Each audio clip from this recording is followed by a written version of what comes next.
ارشد کا ایکسیڈنٹ ہو گیا اور وہ موقع پر ہی جاں بحق ہو گیا۔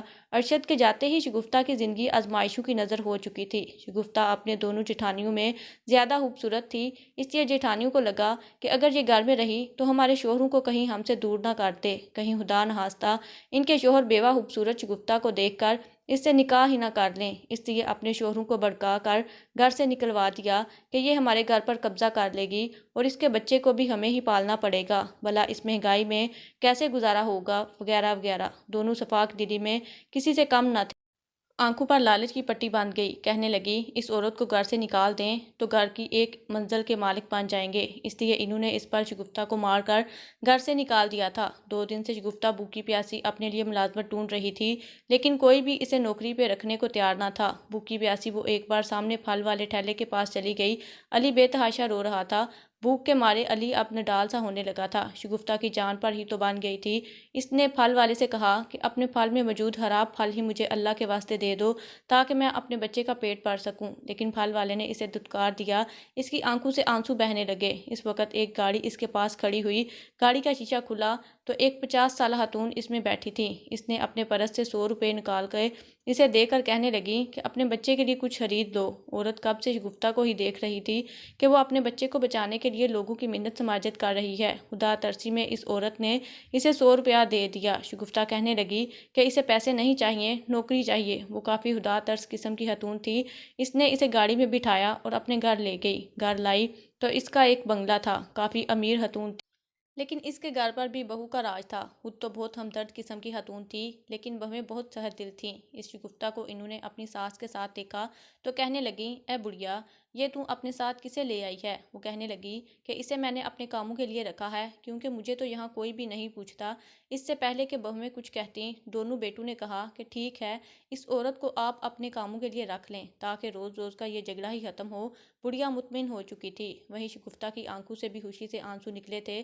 وہ روتے ہوئے ہاتھ جوڑ کر اس خاتون کا شکریہ ادا کرنے لگی، جبکہ اس خاتون کی بہویں منہ بنا کر اپنے اپنے کمروں میں چلی گئیں۔ وہ خاتون جانتی تھی کہ وہ اور اس کا بچہ بہت بھوکا ہے۔ اس نے اسی وقت ملازمہ سے کہہ کر کھانا منگوایا، جسے شگفتہ اپنے بچے کو کھلانے لگی اور پھر جو کھانا بچا کھا کر خدا کا شکر ادا کیا۔ کھانا کھاتے ہی اس کے وجود میں طاقت آ چکی تھی۔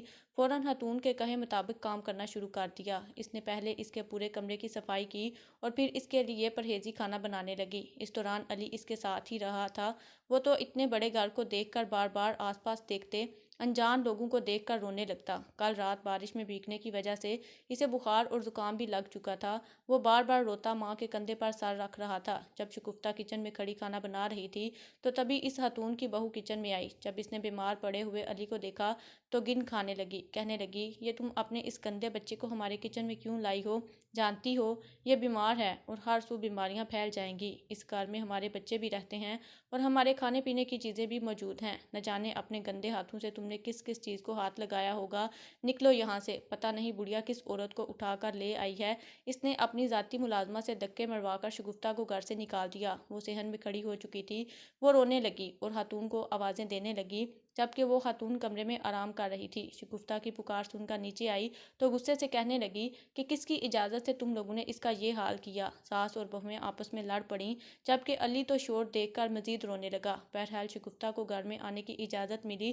خاتون نے اس کے بچے کے لیے دوا بھی منگوا دی۔ شگفتہ نے وہ دوا اپنے بچے کو دی تو علی کو نیند آنے لگی۔ شگفتہ نے اس خاتون کے لیے روٹی بھی بنانی تھی۔ اس نے اپنے بچے کو لاؤنج میں پڑے ہوئے صوفے پر لٹا دیا۔ ابھی تک اس بات کا فیصلہ نہیں ہوا تھا کہ شگفتہ کہاں سویا کرے گی۔ اس نے اپنے معصوم بچے کو سکون سے سوتے دیکھا تو مسکرا اٹھی۔ اپنے بچے کی ڈیروں بلائیں لیتے ہوئے اسے صوفے پر لٹا کر کچن میں آ گئی اور ایک بار پھر تیزی کے ساتھ بوڑھی خاتون کا کھانا بنانے لگی۔ تبھی اس خاتون کی چھوٹی بہو اپنے کمرے سے باہر نکلی، صوفے پر آ کر بیٹھنے لگی تو صوفے پر علی کو سویا دیکھ کر اس کے ماتھے پر بل پڑ گئے۔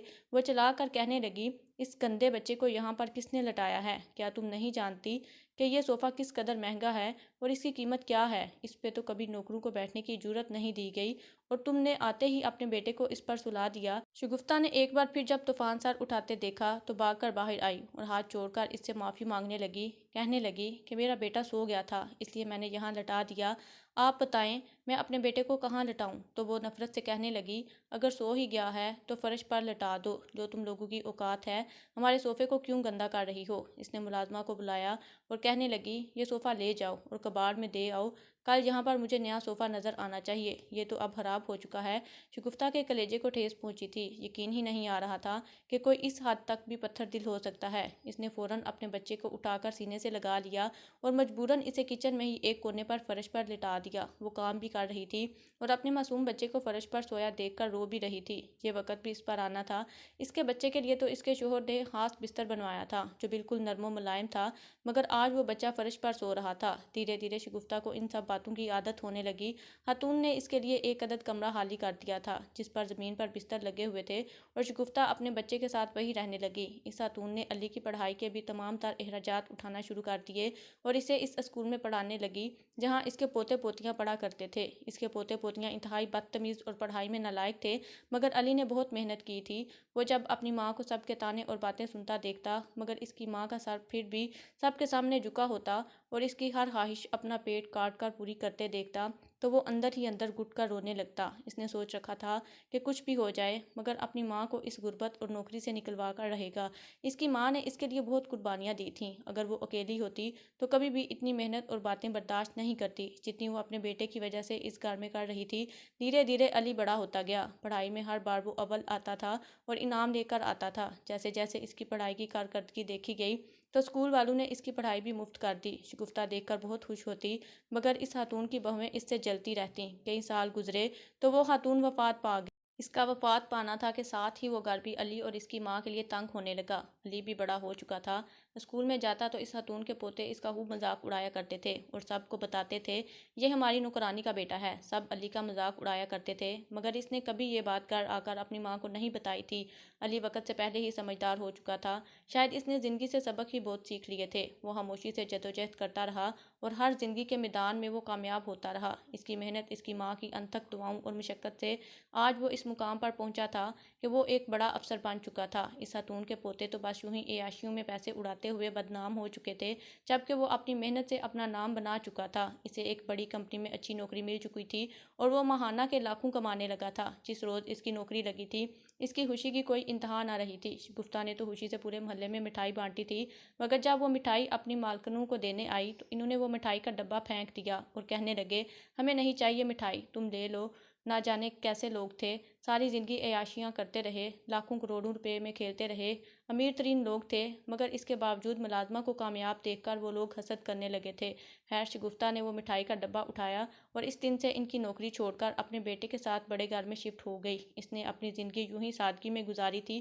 وہ ویسے ہی پرانے کپڑے پہن کر گھومتی رہتی، مگر کپڑوں پر پیسے خرچ نہ کیا کرتی۔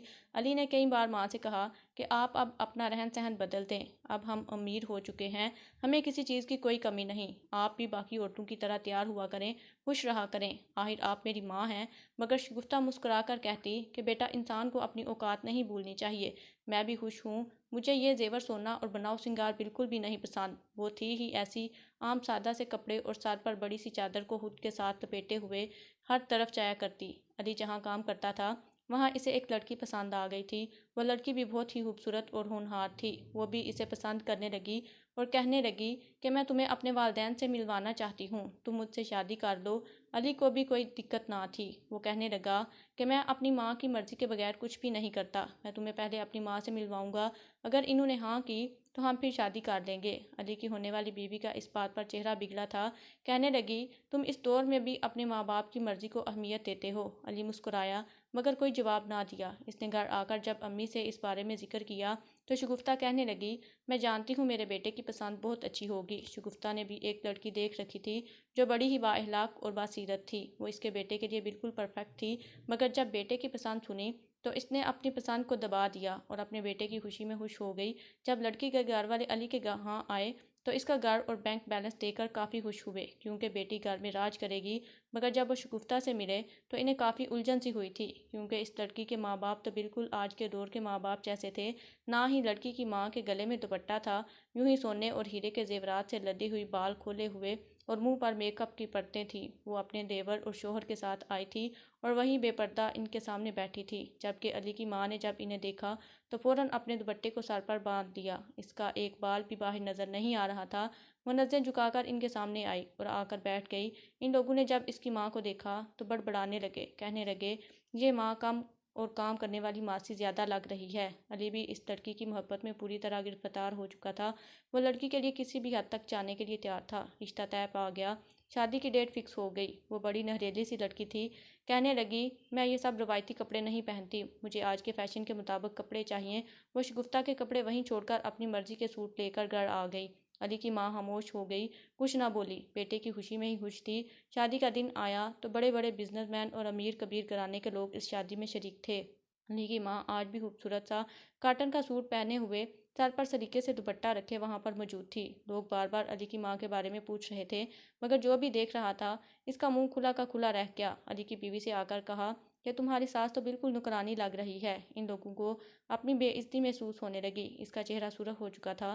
علی نے جب اپنے ہونے والی بیوی کو ناراض دیکھا تو کہنے لگا کہ تم اس قدر افسردہ اور بے چین کیوں لگ رہی ہو؟ وہ علی کے ساتھ بیٹھی تھی اور سرگوشی کے انداز میں کہنے لگی، کیا تمہیں دکھائی نہیں دے رہا لوگ تمہاری ماں کے بارے میں کیسی باتیں کر رہے ہیں؟ میں تمہاری ماں کو کبھی قبول نہیں کر سکتی۔ یہ ایسی عورت ہے جو ماں کم اور کام والی زیادہ لگ رہی ہے۔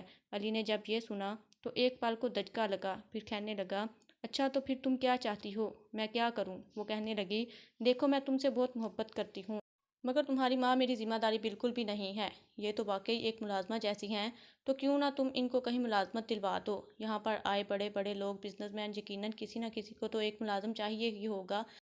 میں چاہتی ہوں کہ تم میرے اس گھر میں جانے سے پہلے ہی اپنی ماں کو گھر سے نکلوا دو، بڑی مہربانی ہوگی۔ علی نے یہ سنا تو فوراً اٹھ کھڑا ہوا، اپنی ماں کو اسٹیج سے اتارا، جو بیٹے کو یوں کرتا دیکھ کر حیران ہوئی تھی۔ وہیں لوگ بھی اس طرف متوجہ ہو گئے۔ علی ماں کا ہاتھ پکڑ کر اسٹیج کے بیچ آیا اور مائک پر کہنے لگا، کوئی ہے جو میری ماں کو خرید سکے؟ شگفتہ نے جب بیٹے کے منہ سے سنا تو اسے اپنی روح نکلتی ہوئی محسوس ہوئی۔ اس کی آنکھوں سے آنسو نکلے تھے۔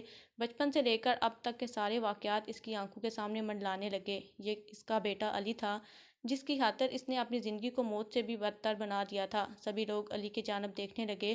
کوئی کہہ رہا تھا کہ میں تمہیں اتنے لاکھ دوں گا، تو کوئی کہہ رہا تھا میں تمہیں اتنے لاکھ، مگر علی کے چہرے پر مسکراہٹ آئی، کہنے لگا، میں جس لڑکی سے شادی کرنے جا رہا تھا یہ مجھے کہہ رہی ہے کہ میں اپنی ماں کو چھوڑ دوں کیونکہ وہ میری ماں کے ساتھ گزارا نہیں کرنا چاہتی، لیکن حقیقت تو یہ ہے کہ میں اس محبت پر لعنت بھیجتا ہوں جو مجھے میری ماں سے الگ کر رہی ہے۔ یہ لڑکی مجھ سے محبت کرتی ہے جو مجھے میری ماں کو چھوڑنے کا مشورہ دے رہی ہے۔ میں تو اس لڑکی کو ہی چھوڑتا ہوں جو شادی سے پہلے ہی مجھے ایسے مشورے دے رہی ہے، تو آگے جا کر وہ نہ جانے میری زندگی میں کیا کیا کرے گی۔